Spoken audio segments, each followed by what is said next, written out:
अस्सलाम वालेकुम viewers, welcome back to my YouTube channel and Facebook page. आज मैं जिस मेडिसिन का रिव्यू देने जा रहा हूँ वो है ऑनसेट सिरप। इस वीडियो में आपको डिटेल में ऑनसेट सिरप का बताऊंगा, इसके यूजेस क्या हैं, इसकी डोज क्या है और इसके साइड इफ़ेक्ट्स क्या क्या हैं। ऑनसेट सिरप का जेनेरिक नेम ओंडेंस्ट्रोन है। ये 25 ml सिरप में अवेलेबल है। ये 5 ml में 4 mg इसकी डोज है। ऑनसेट सिरप इसका जो फ्लेवर है वो स्ट्रॉबेरी फ्लेवर है। इसको मैन्युफैक्चर फार्मेडिक कंपनी कर रही है। अब इसके यूजेस की बात करते हैं।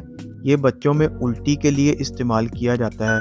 डॉक्टर इसे वोमिटिंग नोज़िया के लिए रिकमेंड करते हैं।